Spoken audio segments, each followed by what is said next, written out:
So, you know you're in trouble when you're at a random comic book store. You go to the dollar bin. There's $5 or $6 boxes. And the first book you see is Brigade 4, a.k.a. Youngblood number 5. Maybe one of the most confusing flip books in comic book history. So, cheers, guys. Good morning.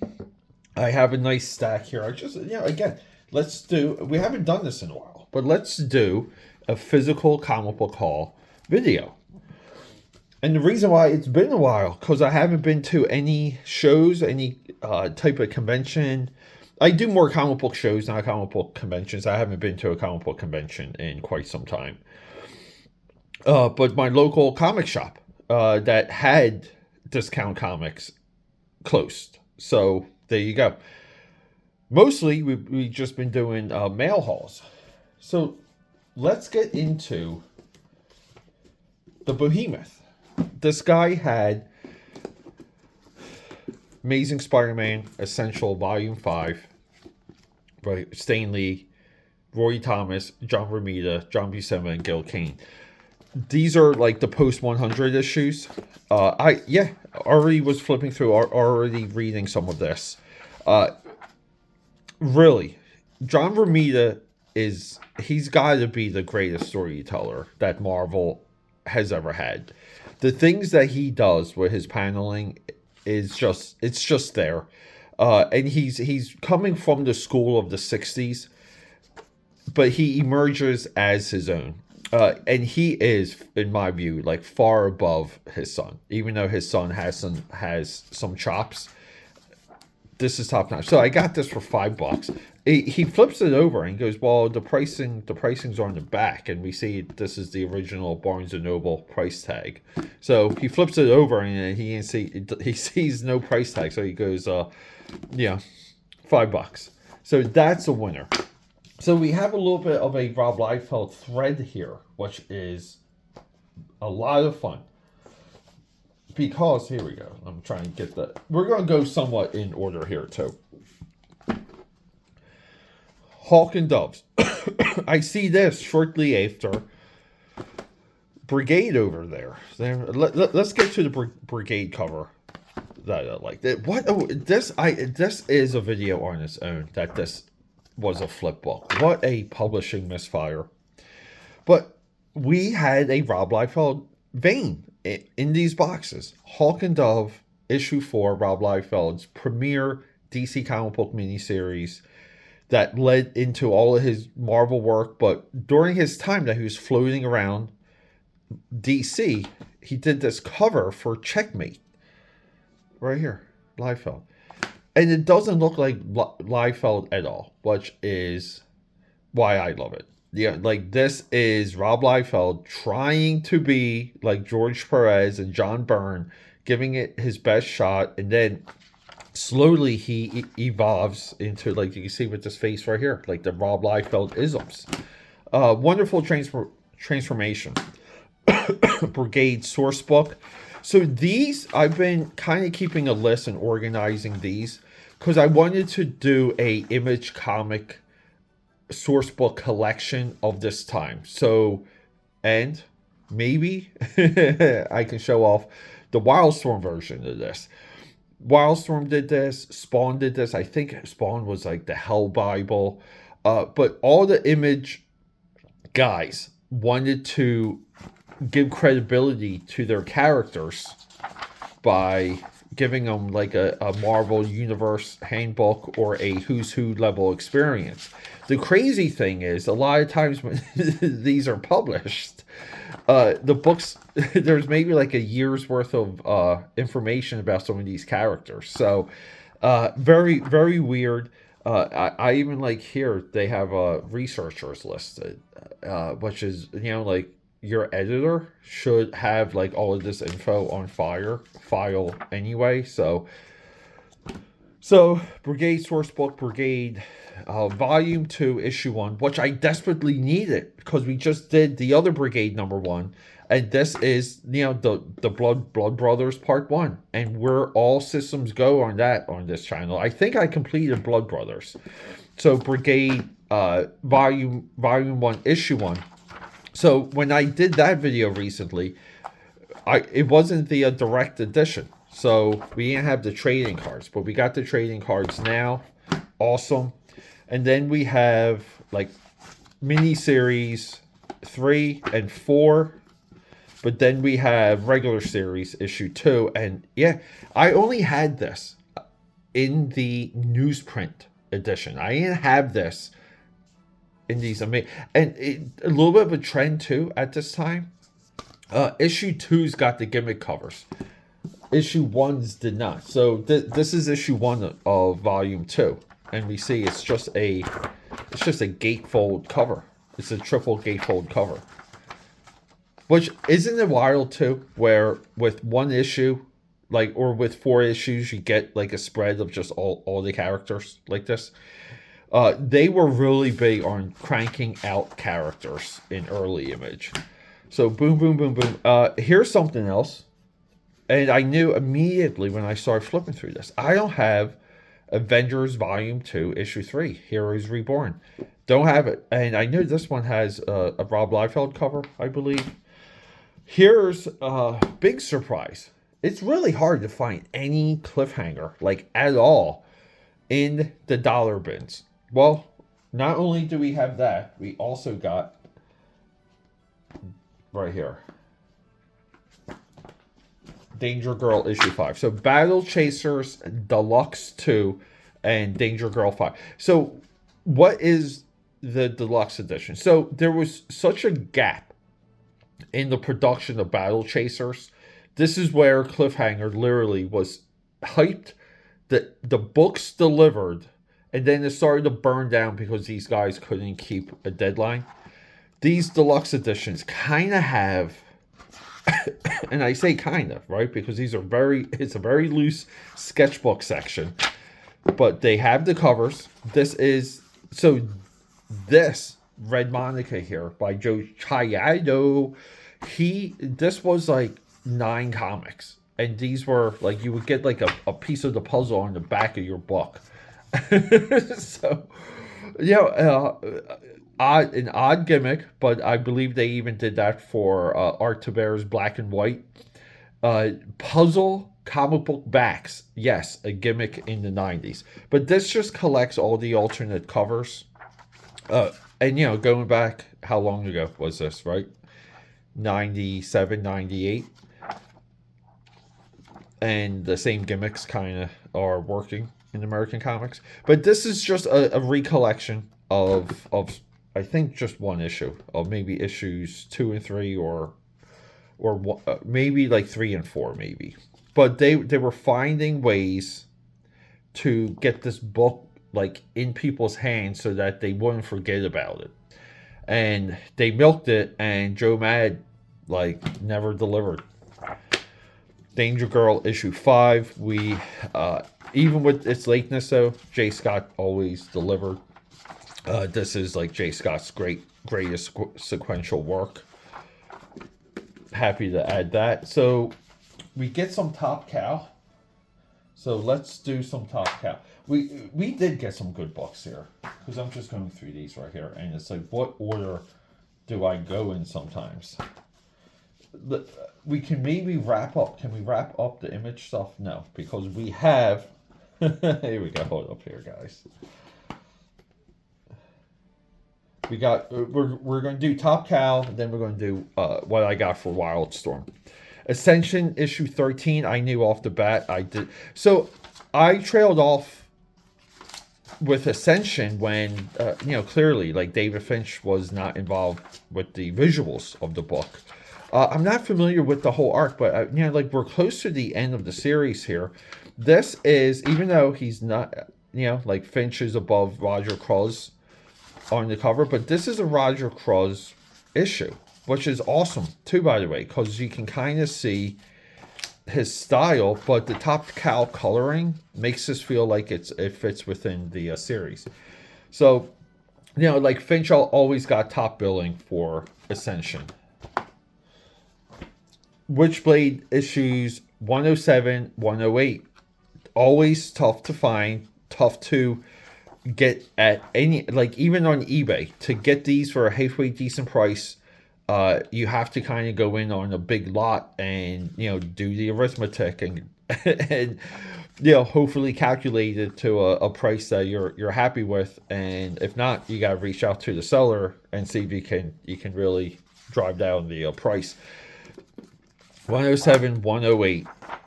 Really nice stuff from Top Cow. This is Witchblade as a character, as an entity evolving, but at this point too, really becoming the true centerpiece of, maybe two at the time, of Image, not just Top Cow.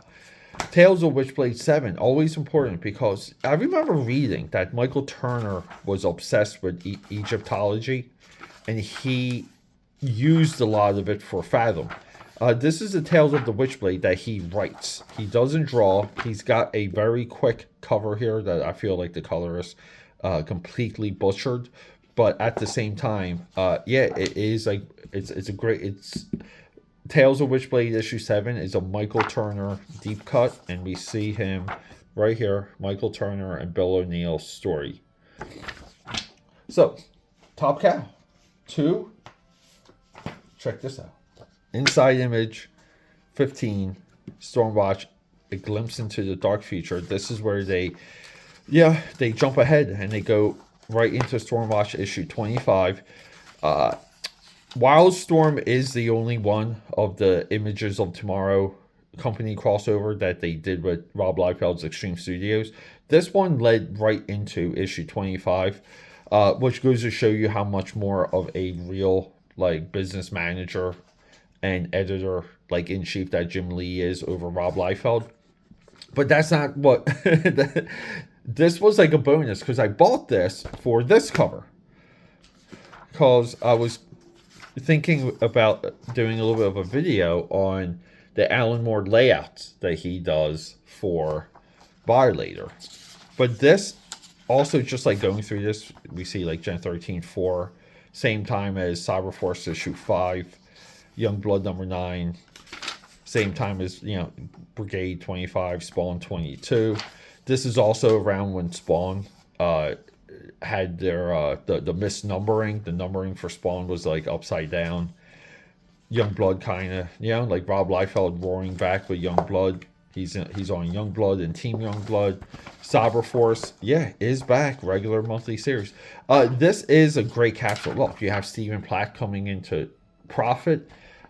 2 years into Image, and they seem to have the most momentum ever 2 years into their stuff. Union for Wildcats Covert Action Team Sourcebook, which is also coincidentally a Joe Mad cover from Battle Chasers, which is kind of cool. Union, I just pick up the Unions where I see them, because I need to get a little bit of a run going, and there's not a lot. But I don't see many Union stuff out there anymore. I should just buy a whole lot off of eBay for this title and just get it all. It's all affordable. It's all out there. But Union, again, I just looking back, because I know I did a video that maybe leaned unfavorable. It is a fun book. It's a cool idea. It's cool things happen in Union. It just, in my view, doesn't fit in the Wildstorm universe, and that's always the problem. So flipping through this solidifies the fact that Wildstorm suffered from villains. Because here, Demon Knights in stealth suits. Demon Knights in stealth suits has its own entry. And then we have Lord Defile. Who that again? We know who this guy is, but really, who is this guy? Mr. White, Devon, Baroness Destine, Lord Entropy, Soma, Tapestry. Tapestry's the only villain, and she's a wildcat. So but Tapestry's the only character that looks like Blood Moon. It just, the villains are not quite there, and the source book proves it. So to maybe wrap up a little bit, because I'm trying to organize these as I go. Let me just make sure. Yeah. So to wrap up everything Wildstorm, we have X Factor 63, Wells Protasio. So you guys will see. I know upcoming I have a Wildstorm. We go through my Wildstorm collection. So you know there's a alumni section. So this goes into the Wells Protasio alumni section. Really nice stuff here. Growing up, I loved the way how Protasio drew, like, the power of Iceman. It's just, to me, it was always cool. Like, right here at the end. It was such a cool way. I mean, and no one, like, really picked up on it. Let's get into a couple oddballs.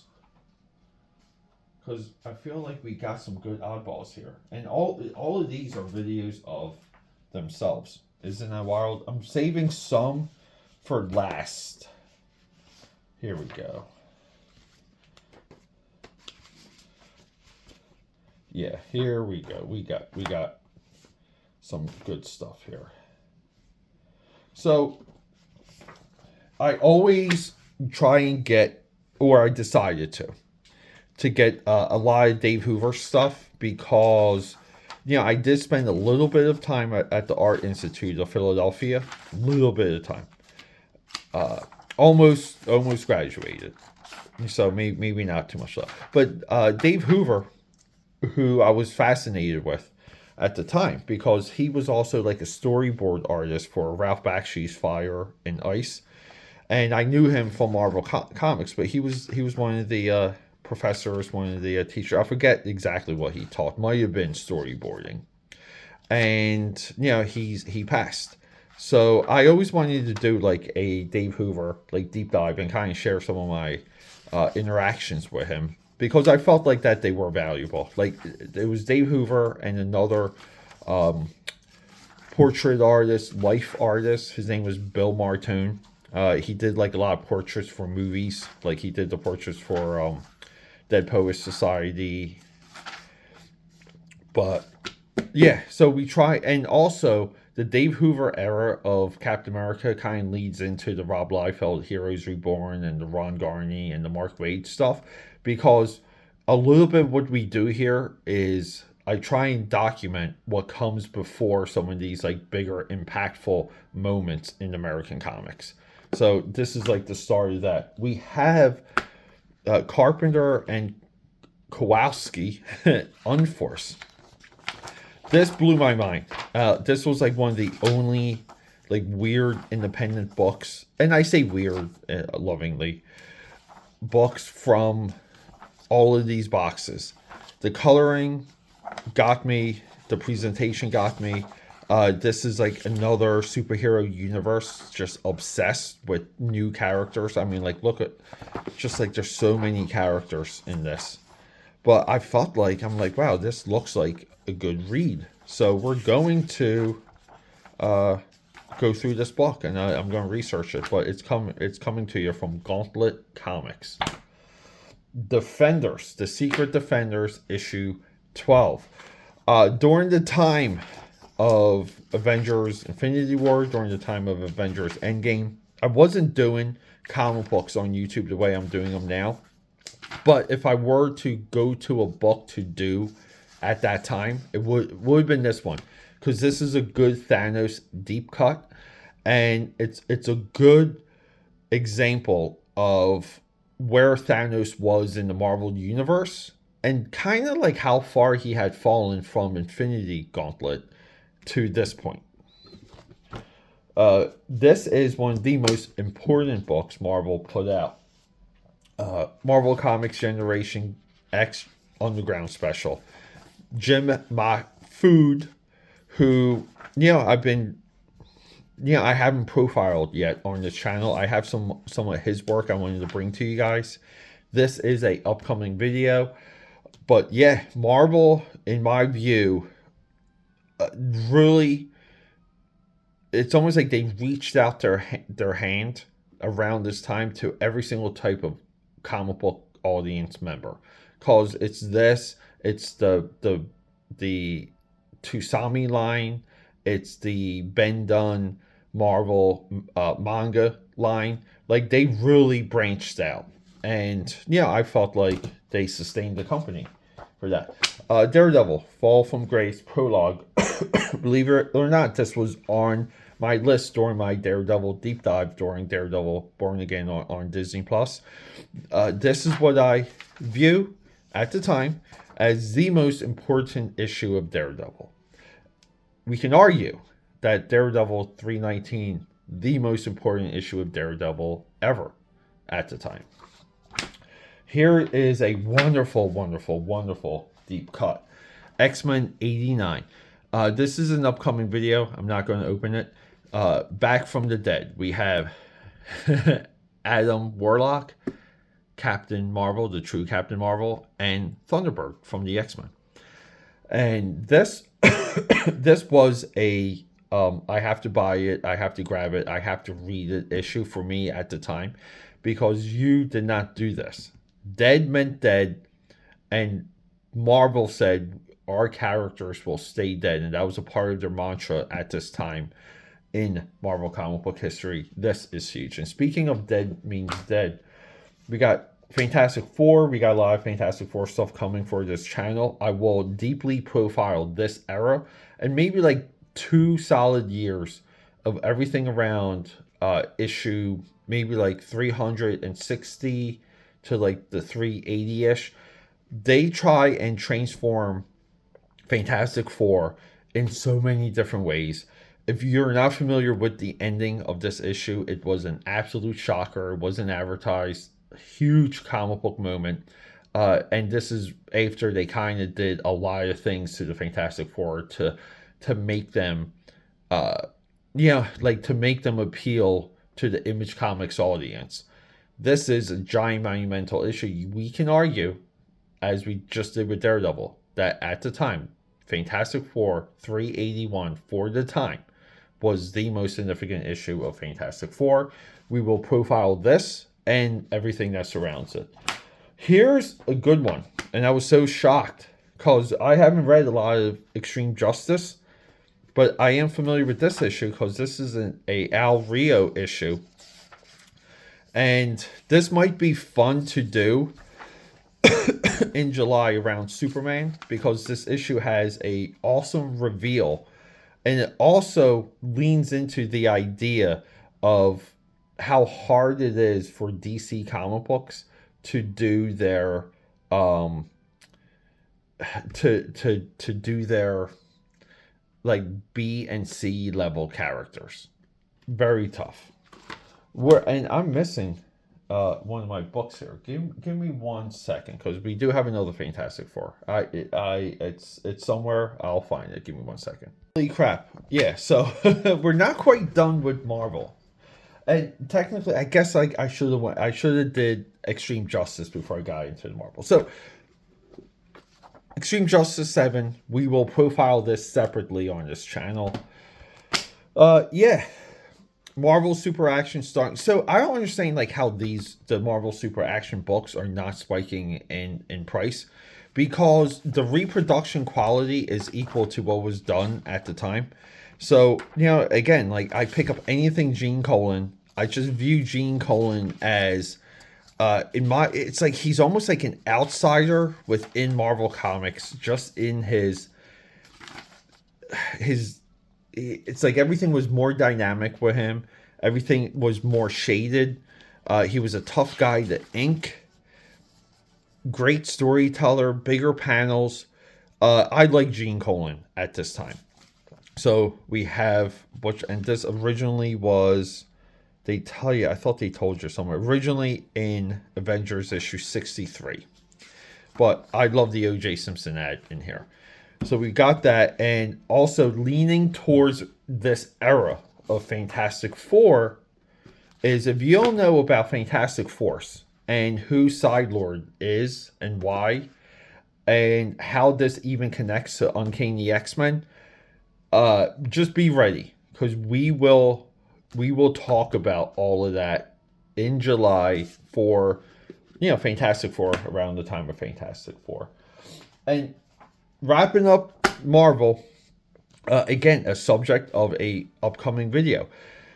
These annuals 98. So the annuals were a major element in just publishing, promotion, getting hyped for American comics. So if you were a regular reader, the annuals always were just like a big, some of them, like some of the DC ones, it was like a 60-page story. And it was just like something bonus you got for the character that you followed. Marvel brings back the annuals because they faded away through the 90s. And this was one of the things that was like, it was a symbol of the health of the American readership and the American comic industry. So Marvel bringing back annuals was like a really big deal. Just for another example, like Marvel bringing back What If, a really big deal because that series was like connected to readers, like high and low. Like you could be a DC fan and read What If just from the curiosity factor. So they decided to do a run of annuals where they just, like they would put two franchises or two characters or, like Avengers, Squadron Supreme, Captain America, Citizen V. I remember this Captain America issue because I was really into what they were doing with Captain America at the time, and I love Thunderbolt. So this was like really the only one of these that I remember. This might be Mark Bagley's like best drawn Marvel comic like ever. Mark Bagley is on all cylinders with this annual, and then we have Carlos Pacheco and Kurt Busiek here. Kind of doing, like reading some of this. I didn't go too heavy into going through this though. But I would say this, like soft, goes into Avengers Forever. And I don't know if this acts as like a prologue for that. I need to research it and see what the publishing timeframes are. But this is a subject of an upcoming video. A lot of what I say here now for this will be repeated then. So this is hilarious. Bucky O'Hare, right? Action figure line from Playmates, another Teenage Mutant Ninja Turtle competitor. They, are they're promoting a TV show, but this is Neil Adams and his Continuity Comics, which essentially was his advertising company, and they did comics, but they also did a lot of commercial work. So people are always like, they're really on the knob, and they a little bit of the cartoonist kayfabe effect. People just gloss. They shine Michael Golden. They shine him. It's like, it's just one of those things now. The wild thing to me is that I haven't seen any of these other like YouTubers who are all about Michael Golden bring this to their audience. But we'll do it here, and it starts with Bucky O'Hare issue 2. I thought for $1, great entry to fully get familiar, and I do have a history on the channel of getting a little bit deeper into the competitors of the Teenage Mutant Ninja Turtles. So this is like in the lore of the channel, if you will. And then here we go. So this is Alias Comics. Way back in the day, I did like work for these guys. Let's see their logo. They always had a cool logo. And I just buy books from them. Always, because I know they did a lot more. And even at this time, I was like mostly like working more on comics than I was like actively reading comics. But this is Oz OFS Gale Force, right?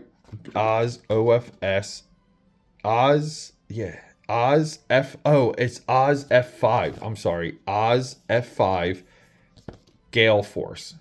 So F5 is like the rating of tornadoes.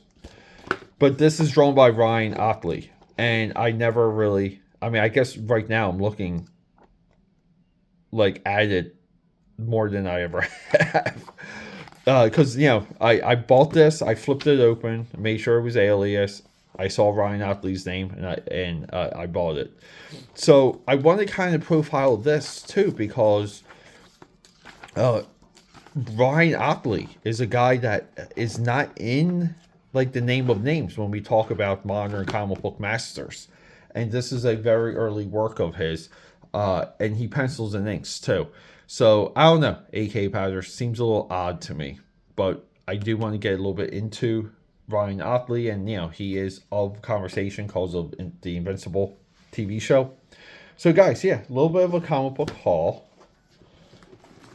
I mean, paying $1 for all of these books is overpaying.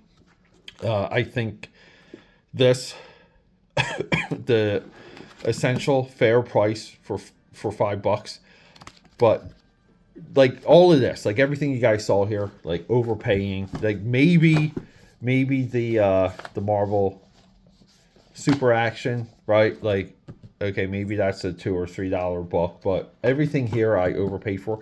I just didn't care because I show up once a guy to support that guy and support his store. It was more about that. But then again, if you're helping me and you have a selection, I don't mind paying. Because, you know, again, we have marks to hit on this channel. So to me, that's very important. All right, guys. Love you. Rock and roll. Don't forget, subscribe, support, leave a comment. Let me know what you think.